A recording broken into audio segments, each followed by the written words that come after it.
Very good morning, my brother Stephen Mbide. Thank you for that update. He was trying largely to acquaint you with how the roads are looking this beautiful Wednesday morning. Thank you very much, Stephen Mbide. We shall get back to you when you are doing on the ground. At this opportune moment, we're getting into this very, very huge conversation that I hinted on earlier. Yes, that is to do with the government interventions as far as COVID-19 is concerned.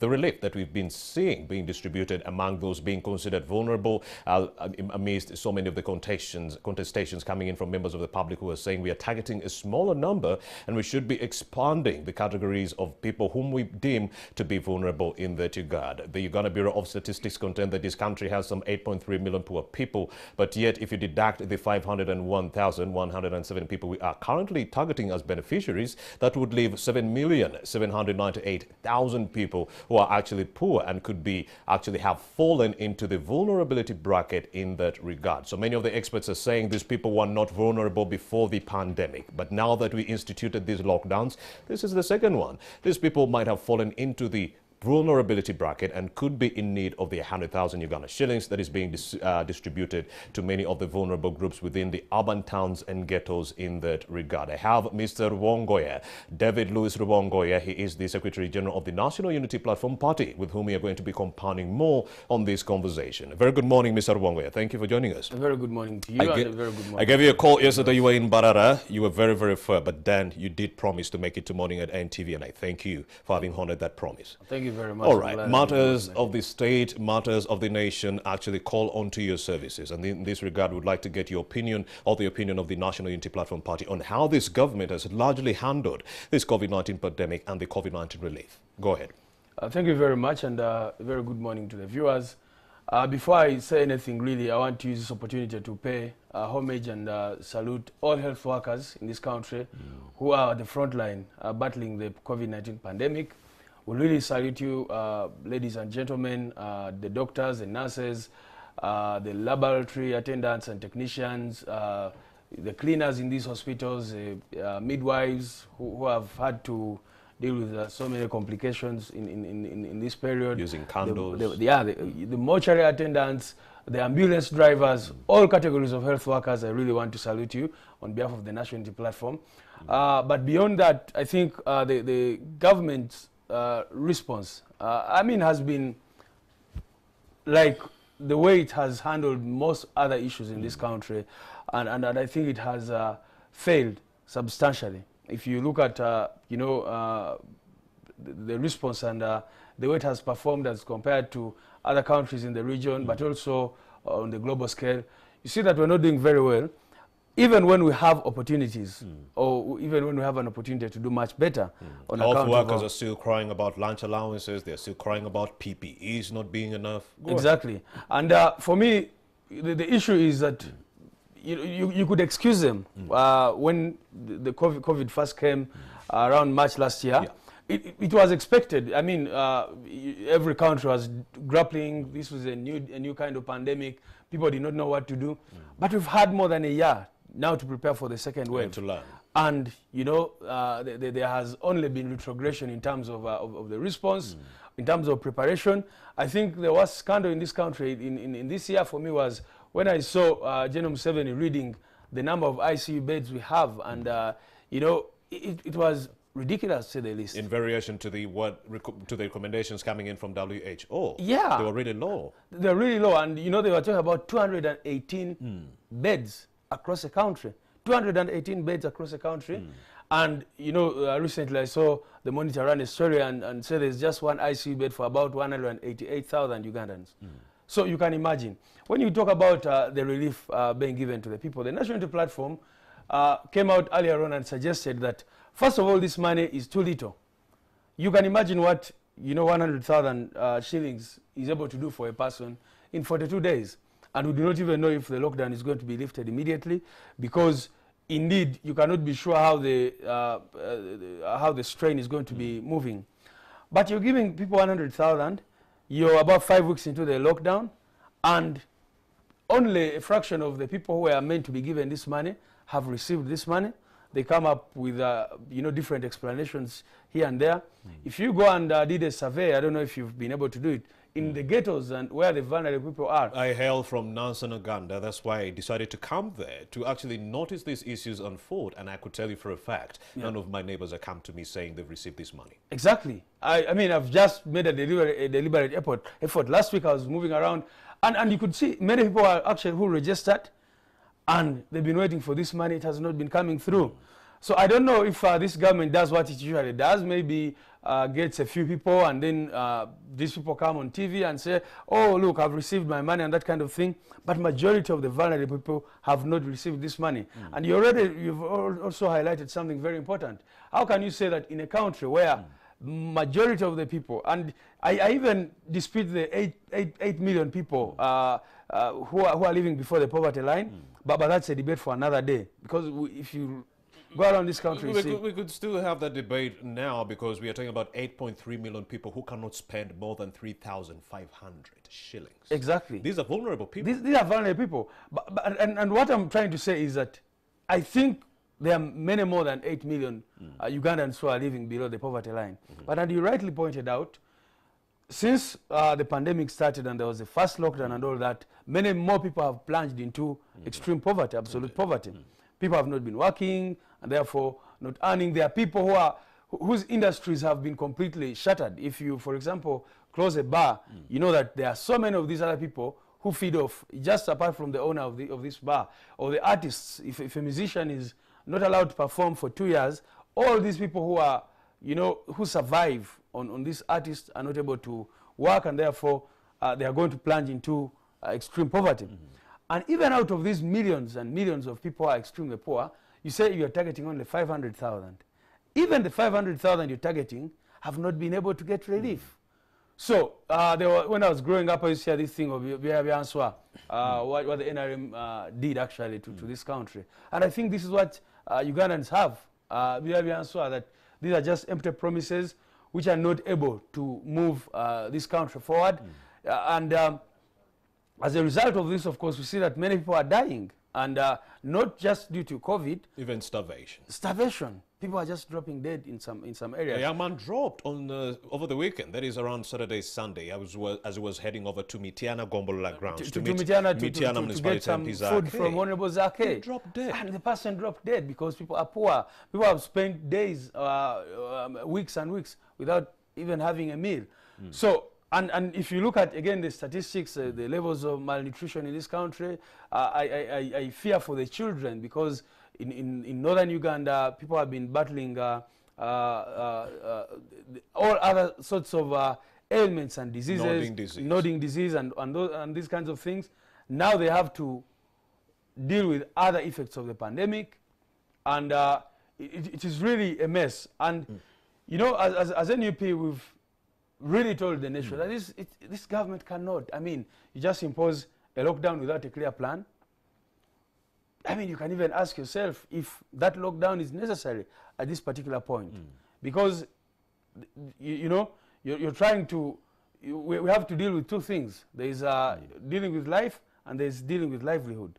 And in this case, we see that both of them are affected, and so our people have to suffer, and many people are dying. It is an absolute mess. Do you envisage a situation whereby if we extend this lockdown and do not extend more help to more vulnerable people, more people might end up in a situation that Thomas Katongole found himself in over the weekend when he collapsed and died, many of whom might be starving in their homes as we speak right now? As we speak right now, definitely. And you see, I mean, the regime has not done anything to help these people, to target them. Because, and I believe that the money is available, the funds are available. That is what is most painful. If you look at the first lockdown and how the funds were handled, if you look at the Auditor General's report, where we spent over 4.36 trillion shillings to deal with the first wave of the pandemic, and how much of that money was stolen or misused. And if you try to imagine, if that money was put to the right use, to target the right people in this country, to make sure that they have food, there is health care. I mean, you're seeing the crisis in our hospitals. Indeed. And the good thing about this pandemic, and I hope everyone who's watching us, can realize that no one is safe, and this is a message we've been passing around, that no one is safe until all of us are safe. The problem in this country is that this issue of classism, some people have always felt that they are safe, they're insulated from the problems of the common person. But right now, what this pandemic has done is to expose all of us, to expose our dead healthcare system and other systems that are not working. Because if a rich person goes to hospital and they say there's no ICU bed to look after you, and then this person dies, regardless of how much money they can't run out of the country. They cannot run out. So this has been David Louis Rubongoya. He is the Secretary General of the National Unity Platform Party. Well, he's not alone. We're going to take a short breather, and we shall be joined by Jacob Eyeru, the Chairperson, National Youth Council, who will be joining us shortly after this breather. We'll be right back. Watching Morning at NTV. Welcome back, and many thanks for staying with us. Glad you didn't move a muscle. You're still watching Morning at NTV, the #1 breakfast show in the country. I have Jacob Eyeru, the Chairperson, National Youth Council. He's not alone. He's also with there is David Louis Rubongoya, the Secretary General of National Unity Platform Party. Very good morning once again, gentlemen. Jacob Eyeru, we are talking about government's interventions, largely, yes. How do you think government has performed when it comes to the COVID-19 relief fund interventions and this lockdown? I think that if you're looking at human-centered approaches, we're not at our best place. But if you're looking at human-centered approaches, if you're looking at economic-centered approaches, we are actually performing very well on the figures. But it's just that those figures don't reflect the bigger percentage of our population. And that's a big challenge. In the year 2020 through 21, we've posted our biggest growth in revenue from the collections of the Uganda Revenue Authority. And that's also the year in which we have had our lockdown started. So you could say that there is a sense of business know-how for Ugandans, even through a lockdown, even through a pandemic. And that's not as innocently as they've come for other countries. For many other countries, the situation has been way worse. The revenues have fallen, and we have posted a 14% revenue growth. We have posted a 1% growth in tax to GDP ratio. That, through a lockdown, through a pandemic, is a very, very noble setting. But however, the Uganda Revenue Authority came out and said they registered shortfalls, and they also projected another shortfall in this financial year. Yes, so the shortfall is on their intended target revenue collection. Exactly. So they've registered an increase in revenue collected, but a shortfall on the intended target. And that means that the business growth environment has not been as we should have had it. I am also specifically disturbed by government's lack of long-term planning for a post-pandemic situation, for where young people are very involved. That's small and medium enterprises. I understand, because we passed the budget before the lockdown, meaning planning for the lockdown was never included in the budget. For the second lockdown, yes. But I think even without foreseeing a lockdown, we needed to plan for a post-pandemic economy. How do we revive businesses that are going down and give them a chance to fight? That goes to speak to all the avenues available. And talking about all the avenues, you will talk about whether we have access to the tools of the day, like the internet, whether now we should still be having Facebook closed, or give young people a chance to pursue that avenue of business and see that they can make a livelihood in a time where that could be an avenue for their survival. I see you're beating around the bush, but you're in disagreement with the 12% tax on data. I am not necessarily in disagreement with the 12% tax on data. Because it's curtailing the young people's ability to get to the internet and maximize it to make some money. No. The telecom companies have actually not levied it on the customer. All right. They have absorbed it. And that's the good thing. That's the only reason why I don't think that it has had an effect on us. But in the event that it now proceeds to be a direct taxation levied on the final consumer, we are going to again have to have that conversation of government looking at what their priorities are post-pandemic. Is it to nurture business growth? Is it to give us a chance as a community, as a population? Now that you're talking about post-pandemic, we can also talk about post-first lockdown. You know, remember the first lockdown when we were talking about how we can revive the economy? Government sent some money to UDB, Uganda Development Bank, and this money did not trickle down to the small and medium-sized enterprises that you're talking about right now. So how can we expect the same from the same government in the second lockdown? I think that government is not a static entity. I think that it's a dynamic entity. There is provision for government to revisit budget lines. The Ministry of Health right now is pursuing a 1.3 trillion surplus. I don't see why we cannot pursue a 1 trillion surplus for small and medium enterprises to give those people that come through the informal economy, through the small startup businesses, a chance. And that's, for me, where the gist of the matter is, because that's where the young people The biggest are. contestation for the viewer is why this money did not trickle down to the SMEs in the first place during the first lockdown. It went to the big companies. It went to the erecting of malls within Kampala. It did not go down to the SMEs. So where's the assurance that now, even though they earmark this money, it will go to the SMEs? So I would say that it's a work that the leaders need to ensure happens. All right. Why it did not happen in the first instance is not really my biggest concern. Why? Because I was not contributing to that conversation. We are going through a political phasing from one political leadership to the next. And so I would say that there is now a bigger chance for the people that saw that lockdown, saw the effects of that lockdown, to learn from it and be able to advocate for what works for the population in large. David Louis Rubongoya, what do you make of his submission? Of course, like I said, first of all, is there any plan from this government? There is no plan, but I'm glad that he rightly said that, you know, these figures that the government keeps throwing around do not actually reflect the situation of the common person. And for me, if you understand the political economy and how this regime has been working for a very long time, they like throwing around figures. And you know, General Museveni begins every speech with in 1986 and throws around some figures to show that there has been comparative growth. But right now what we see is a government that is in disarray. And you know, the government just had to declare a lockdown because of the crisis that was going on. But if a functioning government should have learned from the first lockdown and should have put in place measures. Now some countries are dealing with the third wave.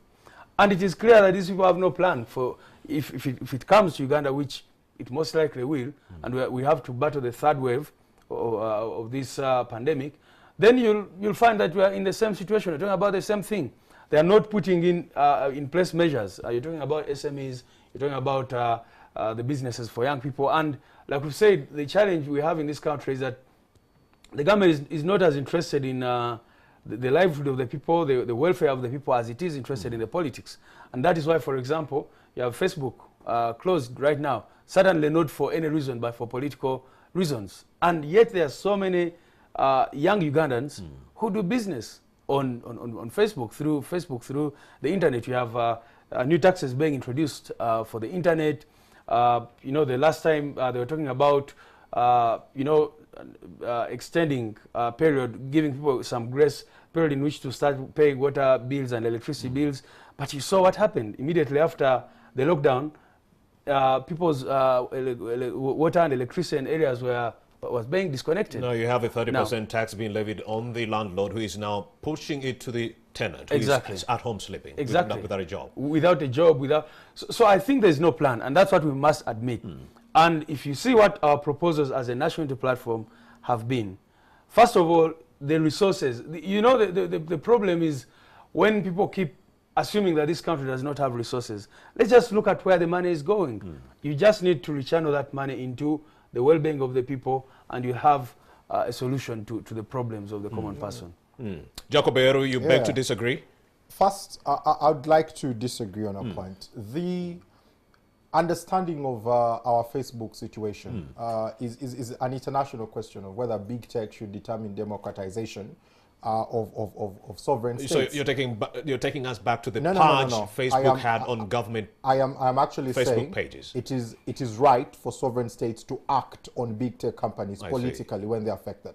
What I am saying is we now need to revisit that decision in the wake of the post-political time and in the wake of the necessity of a generation. It has nothing to do with the question of whether we are actually now in a place where we should be governed by anyone who wishes from anywhere they come from. What I'm saying is there's a big chance now and a big conversation and a justification for why you need to give young people that space, as opposed to saying there should never have been a shutdown. I don't agree with that. I mean, if you are speaking for young people in this country, you definitely, first of all, my brother here will remember that in 2016, social media was shut down Indeed. on the eve of an election. Yeah. So it's not just that this time it was done for certain reasons. It's simply because the regime knows the power of social media. That is why the OTT was introduced in the first place. You remember General Museveni speaking, and he gave the reason. He said that social media was being used for rumor-mongering. And yet we saw, even from the recently released PLE results, many people would have benefited from having internet access, from having social media. For continued learning. For continued learning. But that, in the view of this regime, is secondary. For them, they just care about the politics. So if you say that, if you do not see the nexus between the shutdown on Facebook and the desire for the regime to hold on to power at every expense, then I think there's a problem. Jacob, that's why you have so many people who are saying maybe government did not execute this lockdown in a planned manner, in that you're touting continued learning, but then you're putting caps on the internet. You understand? You're putting caps on Facebook. Then how are students going to continue their education from their homes? Yeah, I have already stated on this show, I think that now we need to open all available avenues, including Facebook. I think that that's very important. I am just disagreeing with the narrative of the political justification that my brother here is giving, but it's understandable that that's why he's giving it. I don't think that in government they would be fine with big tech determining who actually can speak on what platform. And I agree with you that there are effects to every action. Where there are numbers of people, there cannot be a situation where there are no effects to any action. But I think if we lose our identity as Uganda, and we begin to posture with the meaning of what would be democratization, I think ultimate democratization is the people. But let's stick with the lockdown. I think that the lockdown, as it is now, needs to be discussing what happens post-lockdown. And I think that's what's not happening. That's and the fact that government has not put up a plan to acquaint this country with how they plan to handle this pandemic post the lockdown, it means there was never a plan, even before we ushered into this lockdown in the first place. Perhaps I should also put it out. Uganda chanced to be one of the top performing countries in the first phase of this pandemic. In fact, we were touted as exemplary, best practice situation. Yeah, among the top 10 in the whole world, even with our ailing healthcare system, even with our challenging economic returns as a third world country. Now, that might just have taken the officials to sleep, that rather than realize that we are still in a struggle that's taking longer in the world on the face of vaccinations, on the face of economic returns, on the face of its effect on jobs, they were more taken up by the small win of being among the top 10. And I think that's where we made an error. We needed to make sure that we stayed up front, and we might have lost our footing. So the second lockdown found us very unaware, very unprepared, and we found out when we went into the lockdown that actually we did not learn enough from the first lockdown. We did not learn enough from the countries that were around, and we are not doing everything right. I think that that's where the conversation needs to go. But in the necessity of lockdown, to curb down the infection rate, to curb down what could have been possible, that's really a health question. The science of lockdowns, Jacob Eyeru, the first lockdown actually brought the numbers down. But then as we reopened, that's why we are dealing with the second wave. People came out in droves. They were not wearing face masks. They were not social distancing because they had been locked down for more than 4 months. So many of them were actually desperate to go out there and find some food. So do you envisage a situation whereby, since there was no, information dissemination during this lockdown, and as we reopen, more people will do the same again, and we shall actually end up with a third wave? I don't entirely What I mean is lockdowns do not work if you're not actually sensitizing the people during the same lockdown. Because when you reopen, they come out in droves. They're not wearing face masks. You saw what happened in Chikubo. So we envisage a situation whereby we open after these 42 days, people will come out in droves, no face masks, no social distancing, and then we have another third wave. So the science of lockdowns. I don't entirely agree with you. I think that lockdowns help push down, first of all, the infection rate. But then they go up if you reopen. No, they do Why? not. If we remember post the first lockdown in Uganda, we actually had empty ICUs, we actually had empty hospitals, even as we opened. The challenge is not entirely the behavior of people. It actually depends on what's coming into the country, whether that country and society and community is beginning to have a lot of infection coming in from the outside. So you can have people together and there is no pandemic and their lives can go back to normalcy because no one is actually bringing in anything. What became a challenge is that the immunity that was built by the people could not address the new variants that came in later. The Delta and so, variant. and so that's why even as people went back to some sort of normalcy, there's not an immediate impact 1, 2, 3 months later. It is after India went into what they went to that the Delta variant came here, and then we go into what we now have. The science of lockdowns, David Lewis Rubongoya, let's have a conversation largely centering around that, the heavy-handedness that we've been seeing coming in from security forces as they implement the SOPs. Yeah, of course, first of all, I want to disagree and just remind you about exactly what happened the last time, because there was no plan. You're even asking about the post-lockdown plan. But first of all, is there a plan to get us out of the lockdown?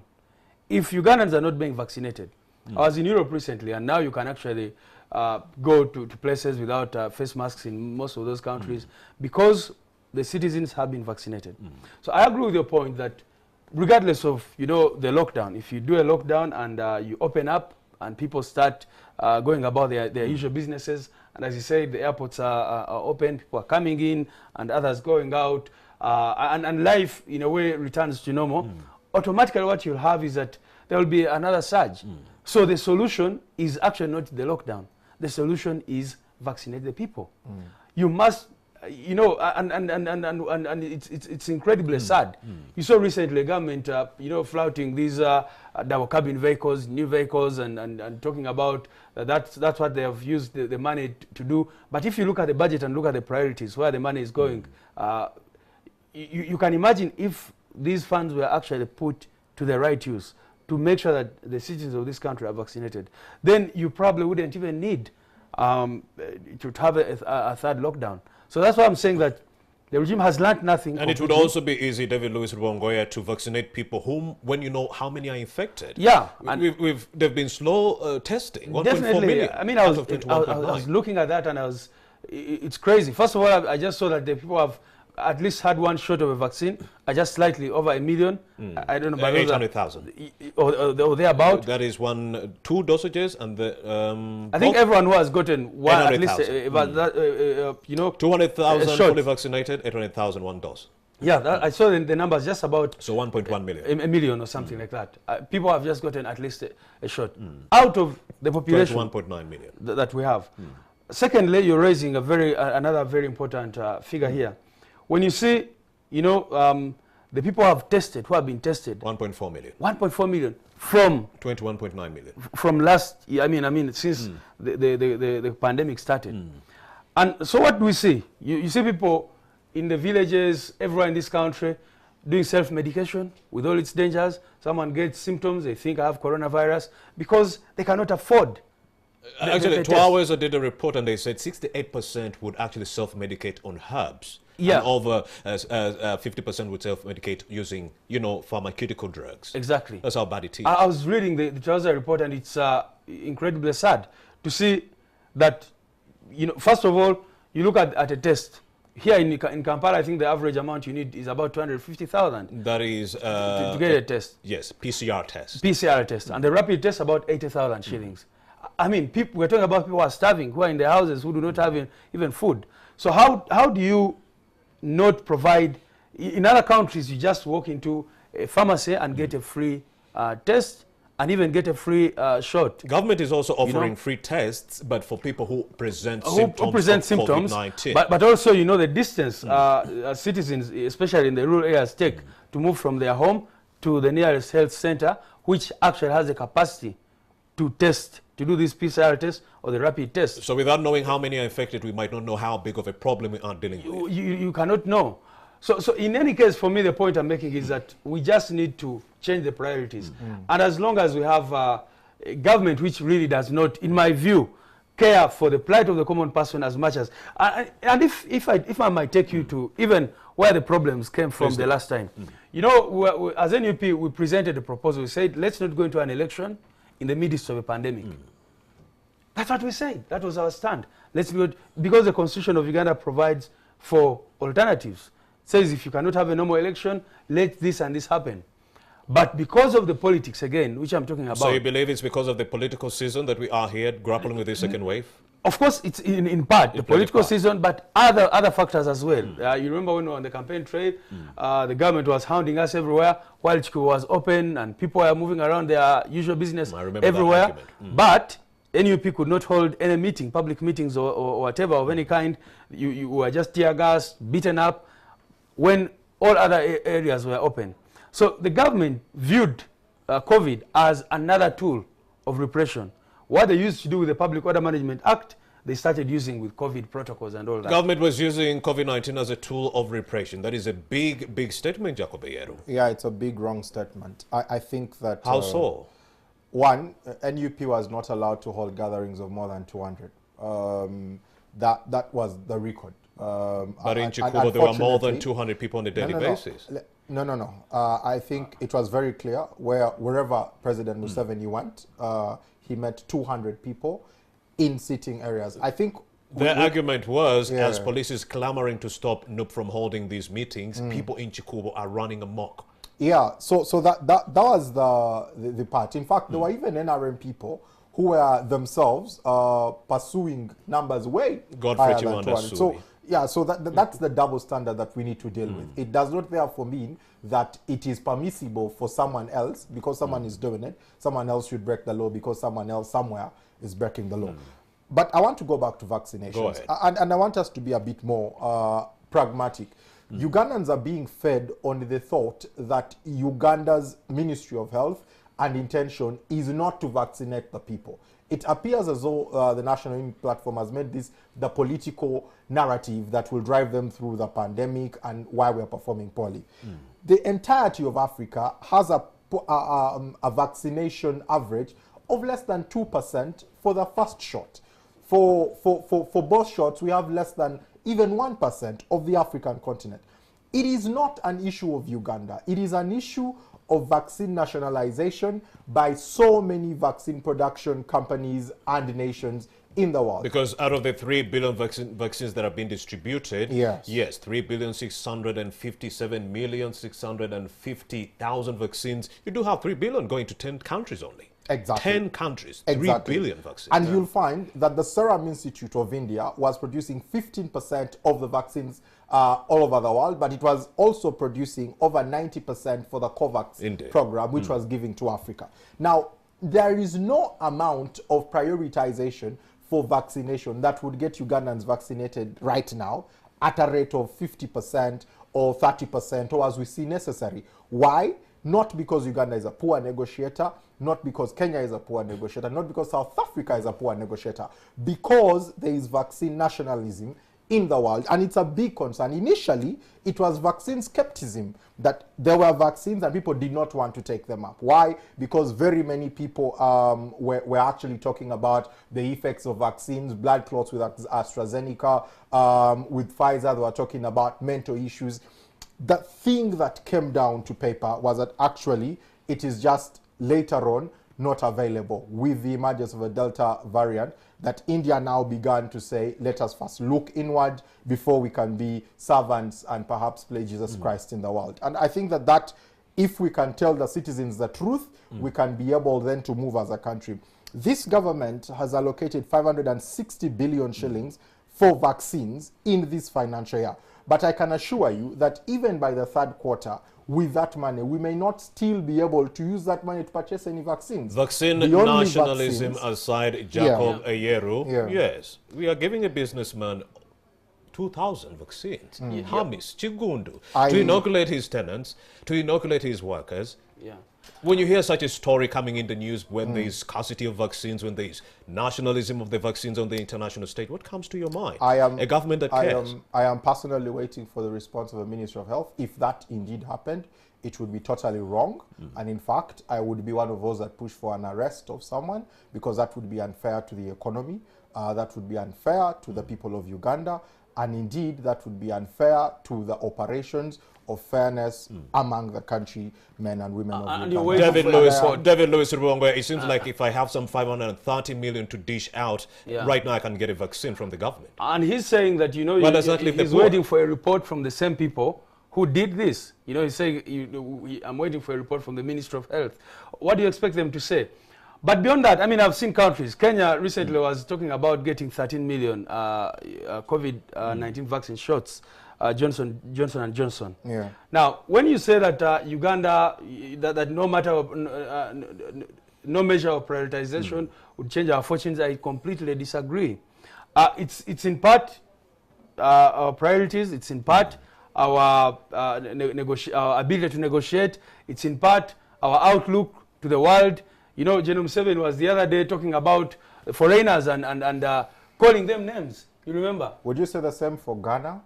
No, I mean, I want us to look For at the Nigeria? figures. Because what I want to tell you is, For Egypt? I'll give For you an Botswana? example. And I'll tell For you the South double Africa? standard. I've just talked about Kenya, which is our neighbor, Kenya our here, immediate neighbor. Kenya here made Why an do they order. have? Why do they have an ability? Rubongoya finish. to bring Let in, Rubongoya All right, finish. please. 13 million shots, and we have no ability. They have to not do that. received the shots. And what I'm saying is, you cannot have these double standards go on. And you may support NRM as much as you want. But there are some things that should be very clear.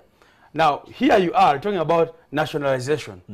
General Museveni, on his swearing in, bashed the international community, talked about how these he called some of them idiots and that kind of thing. And now he's begging for vaccines. You saw his speech at the World Health Organization meeting, which was hosted here. He's talking to the world to say, please help us, give us vaccines. Now, here is the mind-boggling situation, David Louis Rubongoya, on this Hamis Chigundu story. We did contact the health ministry, Emmanuel Ainoviona, and they said this is something that they've been doing. It's not the first time. It's not a one-off. So meaning Hamis Chigundu is not the only gentleman. But then he also did mention one other colors thing. He said that they used Hamis Chigundu to mobilize people because there were few people going for these vaccines and they were soon expiring. So they needed to mobilize. So they used Hamis Chigundu. That was on July 23rd. And he also said that they had a clear plan. Now that we are entering into a lockdown, that the lockdown would not affect vaccinations. But then the same people are now coming out and they are saying, the lockdown affected vaccinations. We couldn't reach out to the people. That's why we reached out to Hamis Chigundu. Meaning there was never a clear plan. There was no plan. You know, there's no plan. There was no plan. There's no plan, and there will be no plan.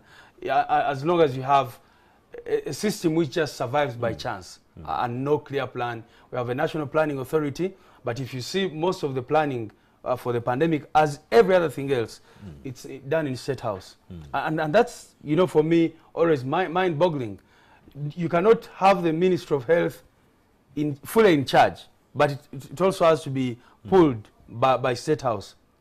You know, and institutions, if institutions are not able to function, then you end up in a situation where Hamis Chigundu is the one the Ministry of Health claims to mobilize the citizens. So anyway, I've raised 2 points. You got me out of the point which I was trying to talk about of why we don't. Why we don't have bashing these people. And then the second day is asking them for vaccines. For me, this is just an indication that there is no plan completely, and that Ugandans are on their own.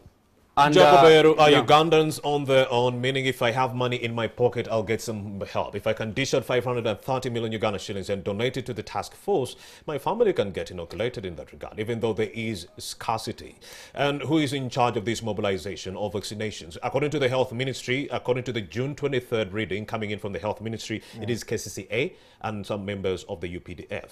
So how did Hamis Chigundu come into the mix? That's what people are talking about. Thank you. I have not heard from the Ministry of Health on that matter, but I'll comment this from what you've said. DRC had to give away 1 million doses of their COVID-free vaccines from the COVAX facility of the World Health Organization because they were not having uptake, again, because of the first reason I told you, vaccine skepticism. And I think that if people are mobilized, in whichever way they are mobilized, to take up vaccines that no one is taking, I think that as long as they are Ugandans, that is still part of the vaccine rollout plan. However, I also think that for me, principally and in ethical necessity, it should not be looking like that. It should not look like someone who gives the donation is the one then who looks like they can mobilize the people who should take up the excess. I think it should be a structural matter. The National Youth Council, for example, can take up the issue of vaccine skepticism and talk about why the young people or the people of age need to take up. But I think that that's where government needs to go in terms of planning. But secondly, I want to just address something that my brother here said. It is not that the World Health Organization works with the politics of the country. It is not that what the president says affects the reception of vaccinations. The COVAX facility and the World Health Organization has its own mandate. In fact, in Uganda is one of the countries that have received the highest doses from the countries that are receiving in the COVAX, regardless of what President Museveni is saying, and regardless of actually, it is WHO that is calling on these countries to actually share this vaccine. So that's also another lie that my brother here is perpetrating, that it has something to do with how the president is talking back to the West. He has been. No, he's talking about those particular countries like the US, China, Russia, those particular The other countries. thing that he's saying is that, look, it's not supposed to be an issue of the state. It's not supposed to be an issue of anything but the Ministry of Health. I do not agree. I think, my brother, if you were in Britain, you will realize one of the things that brought May down, one of the things that actually has Boris being criticized is because of their plan in handling, whether it's Freedom Day or it's their vaccination program or it's their response. When you're dealing with Trump, you're saying Trump's administration has no plan. It is not the National Health Service. It is not Fauci for the US.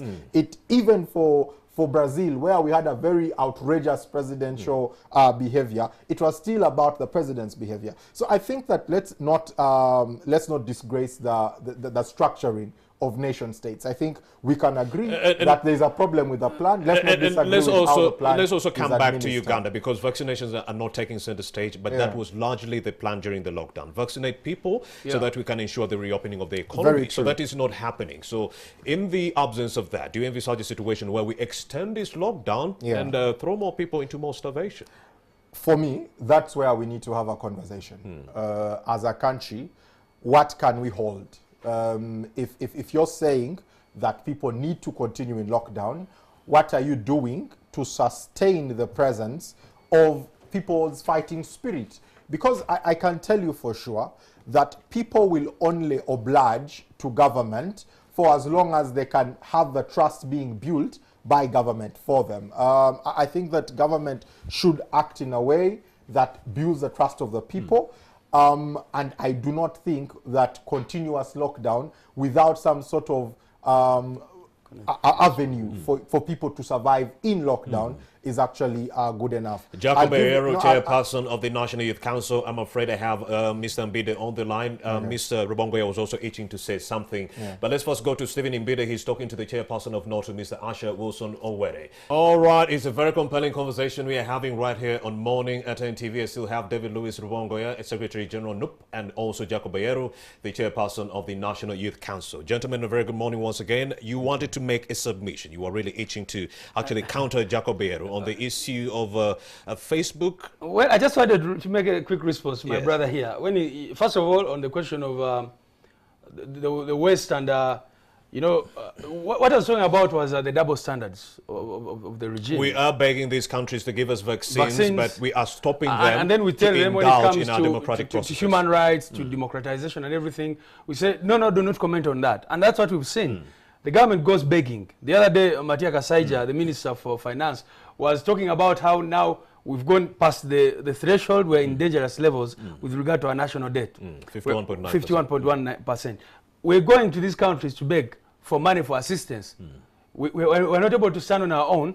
And the next minute when they say, please stop torturing people, stop abducting people, we say, you know what? Leave Uganda alone. Leave Uganda alone. That's what I was talking about, the double standards. Could it be that that's why they are leaving us alone? Of course, I mean, that's why they're leaving us alone in some respects. And eventually they're going to leave us alone. And we have actually been pushing them to say, we've been telling them stop funding our operation with regard to the money which they give us, and actually the majority of most of which is used, is swindled, is embezzled, etc., etc. For example, before this gentleman came in, I was talking about the 4.36 trillion which government spent in the last financial year to deal with COVID-19. And we're still talking about 218 ICU beds across the country. They're planning to make or manufacture some 3,000 beds locally. But you can imagine, you had a whole year, you had this money, the money has been spent. Of course, some of it was unspent and taken back to the consolidated fund. But you can imagine that you have a full year And then, you know... So there was no planning, even the budget that we because even the lockdown this was is money which actually- we were borrowing. Some of it we were borrowing, some of it came in form of loans, grants, or donations.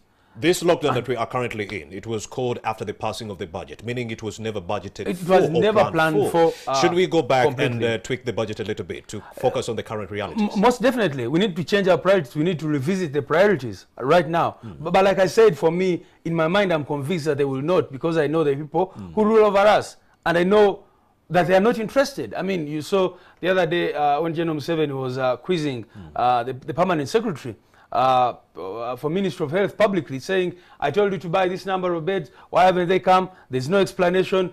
All of it, in my view, PR. You saw the Auditor General's report and the amount of fraud that happened with regard to COVID funds. In Malawi, by comparison, when the Auditor General of that country revealed that some officials had stolen COVID funds, the president sacked them. The president sacked the Minister for Labor. He sacked 19 senior officials in government. Here in this country, some of them have just been promoted, others have been reappointed. Mr. Rubongoya, do you envisage a situation whereby if we open in the next 2 weeks, there could be more cases of crime taking center stage within this country, now that people who have not been eating or even earning any money are now out on the streets and are now trying to make a living? Definitely, cases of crime. Definitely. It is expected because people are desperate. I mean, we're talking about people are dropping dead.